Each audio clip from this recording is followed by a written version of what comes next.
অবশ্যই রাহুলের এই ঘটনাটা অবভিয়াসলি আমাদের জন্য খুবই দুঃখজনক। পুরো ইন্ডাস্ট্রি এটা এখনও এই ট্রমা থেকে বেরোতে পারেনি। কি বলবো যে একটা 42 বছরের ছেলে, একটি এত ভালো অভিনেতা, এবং আমার সঙ্গে ওর প্রথম ছবি, ওরও প্রথম ছবি ছিল, আমারও প্রথম ছবি অবভিয়াসলি। এবং আমি রাহুলের কাজ দেখতাম। রাহুল ব্রিলিয়েন্ট অ্যাক্টর ছিল, খুব ভালো লিখতো, ভালো থিয়েটার অ্যাক্টর ছিল। সো অবভিয়াসলি এটা মেনে নেওয়া যাচ্ছে না, অবভিয়াসলি মেনে নিতে পারিনি, আমরা কেউই মেনে নিতে পারছি না আর কি। পুরো ইন্ডাস্ট্রি এটার জন্য আমার মনে হয় যে সবাই খুবই ডিসঅ্যাপয়েন্টেড।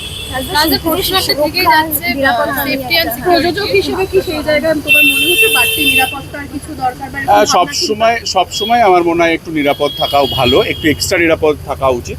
এবং আমি সবাইকে একটা অন্যভাবেও বলতে চাই যে নিজেরাও নিজেদের নিরাপত্তা একটু বুঝে নিতে হবে আর কি। যে আমরা যখন কাজ করতে যাব, এরকম ধরনের ঘটনা যাতে আগামী দিন না ঘটে, আমরা এমন কিছু করব না যাতে আমাকে বাড়ি ফিরে আসতে হয়। আমার বাড়িতে বাচ্চা আছে, আমার ফ্যামিলি আছে, আমার বন্ধুবান্ধব আছে, তারা সবাই ওয়েট করে থাকে। শুধু আমি অন্যের উপরে আমি নিজেকে ছেড়ে দেবো না, আমি বুঝবার চেষ্টা করব আগামী দিন যাতে এই ঘটনাটা না ঘটে। তার জন্য সবাইকে আমার এটা বিনীত অনুরোধ। আমরাও যখন কাজ করি তখন কিন্তু বোঝার চেষ্টা করি যে কোনটা আমরা করতে পারবো, কোনটা করতে পারবো না। দেখো, এই ঘটনাটা কী ঘটেছে এখন অবধি আমাদের কাছে কারো কাছে ক্লিয়ার নয়। এক রকমভাবে পুরো জিনিসটা আসছে। যতক্ষণ না পুরো ঘটনাটা সবার কাছে সত্যিটা উঠে আসছে, ততক্ষণ এর উপরে কোনো কমেন্ট করা আমার ঠিক হবে না।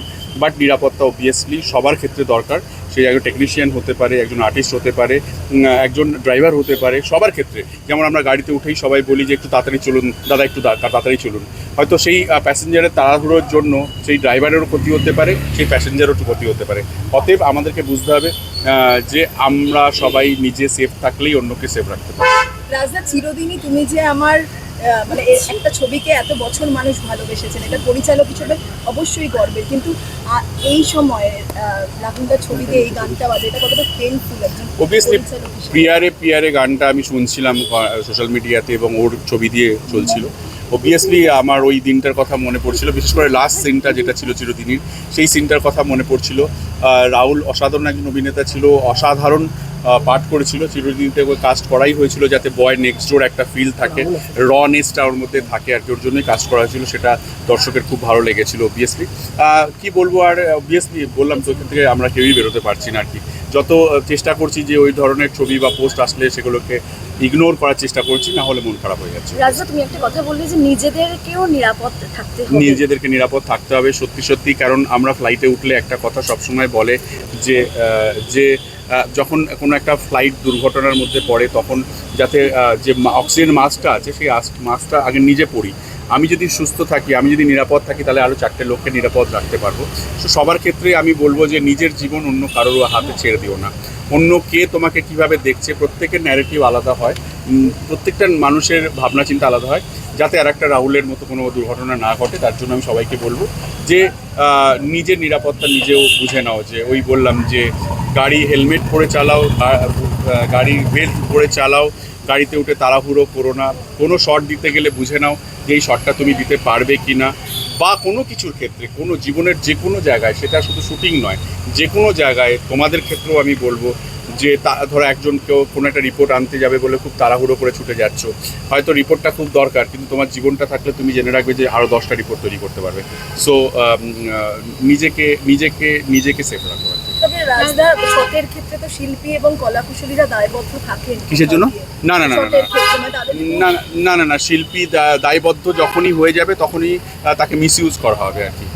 যখনই তুমি দায়বদ্ধ হয়ে যাবে তখন মিসইউজ করাবে। প্রত্যেক মানুষের নিজের একটা 100% করতে পারে, কেন পারে না? তুমি সিনিয়রদেরকে জিজ্ঞাসা করো যে আমি দায়বদ্ধ যখনই হয়ে গেলাম, তখন কিন্তু আমাকে দিয়ে ভুল কাজ করানো হবে।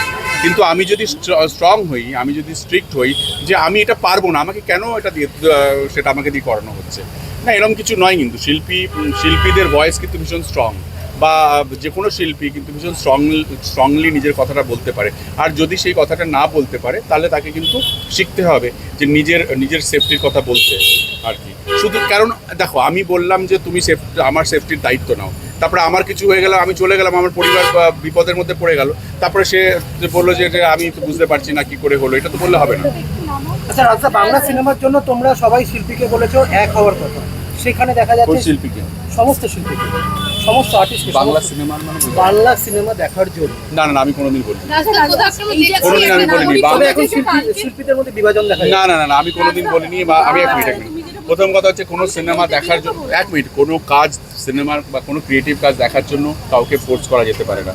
যদি তোমার কাজ পছন্দ হয় সে নিজে নিজেই দেখবে। এটা ভুল তথ্য, ভুলভাবে বলা হয়েছে। কোনোদিন আমি বলি না এইটা সিনেমা, বাংলা সিনেমা পাশে দাঁড়ান, সিনেমা দেখতে আসুন। আমার সিনেমা যদি দেখতে ইচ্ছে না করে কেউ দেখবে না, সোজা হিসাব। এখানে কেউ, আমি যদি রিকোয়েস্ট করি, আমি বলতে পারি যে আমার সিনেমাটা ভালো হয়েছে, ট্রেলার দেখুন, প্রোমো দেখুন, প্রমোশন দেখুন। যদি কারোর দেখতে ইচ্ছে করে, পয়সা দিয়ে দেখবে তো, অতএব কাউকে ফোর্সফুলি আমার বন্ধুকে আনতে পারি, আমার বাড়ির লোককে আনতে পারি, কিন্তু দর্শককে নয়। এটা পুরো মিথ একটা ভুল ডিসিশন আর কি, হতে পারে না। কালকে যে একদম নাগরিক সমাজের যে মিছিলের ডাক দেওয়া হচ্ছে সেটা নিয়েও বলা হচ্ছে যে কাদের তরফ থেকে বা কিছু অনেক কথা হচ্ছে, সেখানে আমি সেই exactly- মিছিলে কি তুমি থাকবে? না, আমি থাকবো না। আমি যেহেতু আমার এখন ক্যাম্পেনিং চলছে, তো আমি ওখান থেকে এসছি আর কি। কিন্তু সমস্ত রকমভাবে ইন্ডাস্ট্রির যে কোনো পরিকাঠামোভাবে, যে কোনো যদি তার জন্য যে কোনো ডিসিশনের ক্ষেত্রে আমি তাদের সবসময় তাদের পাশে আছি। Thank you. Thank you.